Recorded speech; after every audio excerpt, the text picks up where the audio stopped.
All right, in this lesson, we're going to look at a disposal of an asset. So we've been talking in this section about the acquisition of the asset.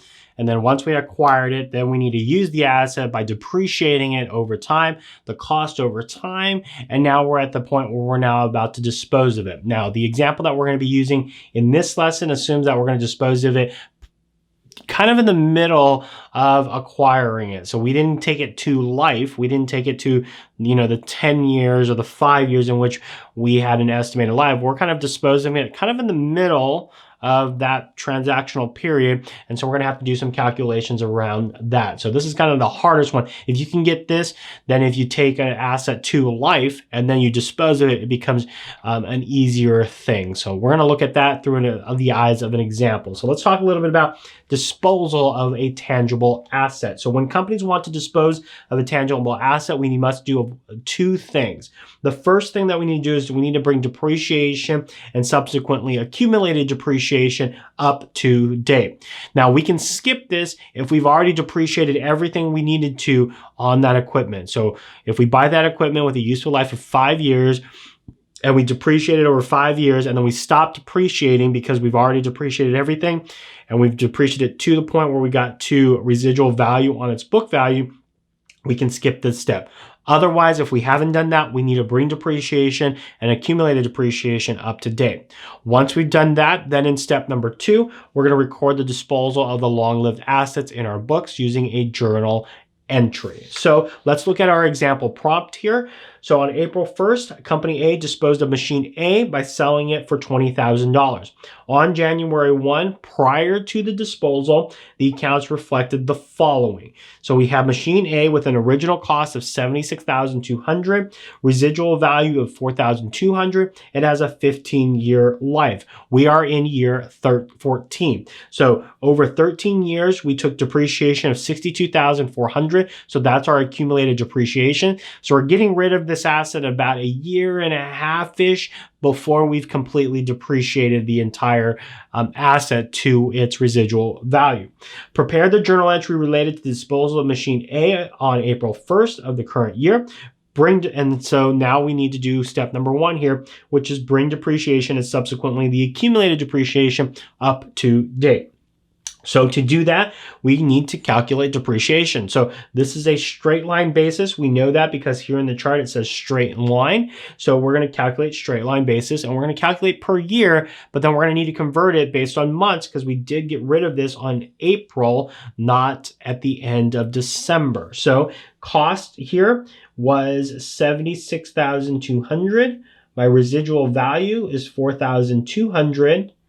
If we divide that by useful life, our useful life is 15 years, we get $4,800 per year. So $4,800 per year is what we're depreciating. Now we haven't depreciated, we're not depreciating a full year in this last year. We're only going to bring it up to date through April 1st. So so we need to convert this into per month basis. So I'm going to divide this by 12 and I'm going to get $400. So $400 is the depreciation per month. Now the question is how many months since its last depreciation? Well, it was depreciated for last year, so we're only concerned with this year. So this year would be January, February, and March. April 1st is the first day of the month, so that doesn't get included. So January, February, March, so that's 3 months. So we're going to multiply this 400 by 3, and the depreciation that we need to do to bring it up to date is $1,200. So we need to bring the depreciation up to date. To do that, we have to calculate depreciation. Well, every month it costs us $400 in depreciation expense. So 3 months has gone by during the year. So 400 times 3 is $1,200. So let's go ahead and do the journal entry associated with this to bring our balances up to date. We got to do a journal entry. So we are going to debit depreciation expense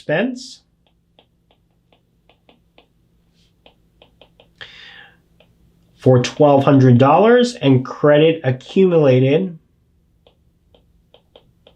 depreciation $1,200. So debit depreciation expense, credit accumulated depreciation for $1,200, and then we are done with bringing it up. So if we look at this from a T account standpoint, it looks something like this. Depreciation expense, we're going to debit $1,200. Accumulated depreciation, $1,200.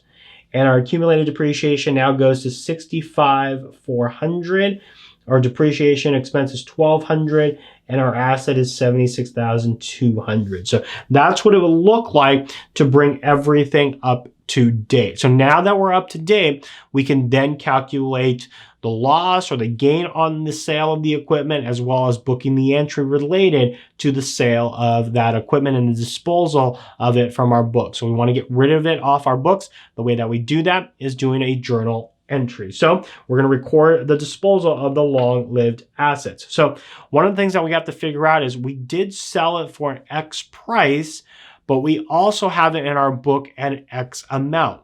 The difference between the two will be our gain or our loss. So if it's worth in our books for, let's say, $50,000 and we sell it for $60,000, then we have a gain of $10,000, 60 minus what it's worth in our books. So in our books, not necessarily what we paid for it. So let's do the calculation for the gain or the loss in this situation. So first of all, we're going to need the proceeds from the sale. Now, if you remember from the example prompt, the proceeds was $20,000. So we sold this for $20,000. So I'm going to put $20,000 here. And then now we need to calculate the book value, what it's worth in our books. To do that, we look at our cost, which was $76,200. And our accumulated depreciation, which is what depreciation expense we've taken since we first acquired it, was $65,400. So if we subtract those two numbers, we get a book value of $10,800. So what we're saying is in our books, this equipment is worth $10,800, and we were able to sell it for $20,000, which means we're going to have a gain. The amount of gain is going to be $20,000 minus this $10,800, which we should get $9,200. So our gain is $9,200 on this equipment. So now let's go ahead and finish it all off with that journal entry. So these are steps that I would think about as we are trying to figure out the depreciation. So, as we're trying to think about the journal entry. So this is kind of how I would solve it. So step number one, we're going to book the entry for the receipt of the cash or the IOU. So IOU meaning notes receivable, accounts receivable. In this case, we're just going to assume cash. So we're going to get cash. How much cash are we going to get? We're going to get $20,000. An increase in cash is an asset. An asset increases. That's a debit. So we're going to debit cash for $20,000. Now, if you dispose of it with no money, like you just give it away, then you won't have a cash. It'll be cash zero. Okay. So again, if you give it away and there's no cash exchange, then just put zero there, or really you won't even have a line. So don't even worry about that. But if cash is exchanged, debit cash, because you receive cash of the amount that you receive. Step number two, we're going to remove the asset from our book in total. So on our books, the asset is worth $76,200. If you remember from the last screen, I showed you a T with the asset. The asset is on our books for $76,200. To get rid of it, it's right now at a debit of $76,200. We need to credit $76,200. So we're going to credit equipment to get rid of the equipment since we no longer have it at $76,200 as a credit. Okay.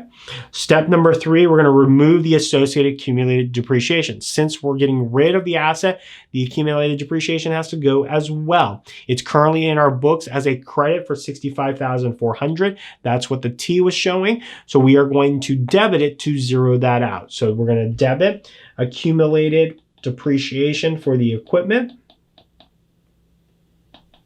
in the amount of $65,400. And so that gets rid of our accumulated depreciation. So notice we've got rid of our accumulated depreciation, we got rid of our equipment, and now what we have left is our gain or loss. So the plug, so what would make this journal entry work is that we would need $9,200 on the credit side. That plug right there is our gain that we just calculated in the last screen. So we're going to credit gain on sale of equipment. Now, What about if it's a loss? So if it's a loss, we're going to debit the loss instead of credit. So you'll notice that when you do this, you'll be missing a debit amount. So you'll need to put on the debit side, and that's where the loss would go. So this would be a gain, loss. You'll move that gain to a loss, and it'll be a debit instead of a credit. So that's how we dispose of it. I know it sounds like a lot and looks complicated, but if you work it step by step by step, it really isn't that complicated. You first need to understand getting the depreciation up to date. If you can get it up to date, then you have all of the pieces together to actually just do the journal entry, which I just showed you how to do it right here, doing it step by step. So hope you enjoyed this lesson on disposal of tangible asset. It is a little complicated, I'll admit, but if you can get through it, you'll actually do fine. And it really is easy and it's logical to understand, but you got to have some practice on it. So that is our lesson here on disposal of tangible assets, and we'll see you in the next lesson. Hey guys, if you like this video, make sure you press the like button below. And if you're looking for worksheets that go along with all of these lessons, head over to my website at patrickleemsa.com or click in the link in the far right. And I've got your next lesson right over here. So just click that link and it'll take you to that video. So until then, we'll see you in the next lesson.